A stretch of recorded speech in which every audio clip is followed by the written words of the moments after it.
Joshua chapter 8. Then the Lord said to Joshua, "Do not be afraid, do not be discouraged. Take the whole army with you, and go up and attack Ai, for I have delivered into your hands the king of Ai, his people, his city, and his land. You shall do to Ai and its king as you did to Jericho and its king, except that you may carry off their plunder and livestock for yourselves. Set an ambush behind the city." So Joshua and the whole army moved out to attack Ai. He chose 30,000 of his best fighting men and sent them out at night with these orders. Listen carefully. You are to set an ambush behind the city. Don't go very far from it. I and all those with me will advance on the city, and when the men come out against us as they did before, we will flee from them. They will pursue us until we have lured them away from the city, for they will say they are running away from us as they did before. So when we flee from them, you are to rise up from ambush and take the city. The Lord your God will give it into your hand. When you have taken the city, set it on fire. Do what the Lord has commanded. See to it. You have my orders. Then Joshua sent them off, and they went to the place of ambush and lay in wait between Bethel and Ai, to the west of Ai, but Joshua spent that night with the people. Early the next morning, Joshua mustered his men, and he and the leaders of Israel marched before them to Ai. The entire force that was with him marched up and approached the city and arrived in front of it. They set up camp north of Ai, with the valley between them and the city. Joshua had taken about 5,000 men and set them in ambush between Bethel and Ai, to the west of the city. They had the soldiers take up their positions, all those in the camp to the north of the city, and the ambush to the west of it. That night, Joshua went into the valley. When the king of Ai saw this, he and all the men of the city hurried out early in the morning to meet Israel in battle at a certain place overlooking the Arabah. But he did not know that an ambush had been set against him behind the city.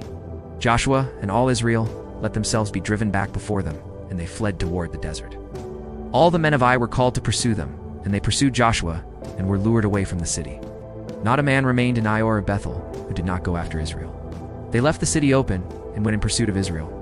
Then the Lord said to Joshua, "Hold out toward Ai the javelin that is in your hand, for into your hand I will deliver the city." So Joshua held out his javelin toward Ai. As soon as he did this, the men in the ambush rose quickly from their position and rushed forward. They entered the city and captured it and quickly set it on fire. The men of Ai looked back and saw the smoke of the city rising against the sky, but they had no chance to escape in any direction. For the Israelites who had been fleeing toward the desert had turned back against their pursuers. For when Joshua and all Israel saw that the ambush had taken the city and that smoke was going up from the city, they turned around and attacked the men of Ai. The men of the ambush also came out of the city against them, so that they were caught in the middle, with Israelites on both sides. Israel cut them down, leaving them neither survivors nor fugitives. But they took the king of Ai alive and brought him to Joshua. When Israel had finished killing all the men of Ai in the fields and in the desert where they had chased them, and when every one of them had been put to the sword, all the Israelites returned to Ai and killed those who were in it. 12,000 men and women fell that day, all of the people of Ai, for Joshua did not draw back the hand that held out his javelin until he had destroyed all who lived in Ai. But Israel did carry off for themselves the livestock and plunder of this city, as the Lord had instructed Joshua. So Joshua burned Ai and made it a permanent heap of ruins, a desolate place to this day. He hung the king of Ai on a tree and left him there until evening. At sunset, Joshua ordered them to take his body from the tree and throw it down at the entrance of the city gate. And they raised a large pile of rocks over it, which remains to this day. Then Joshua built on Mount Ebal an altar to the Lord, the God of Israel, as Moses the servant of the Lord had commanded the Israelites.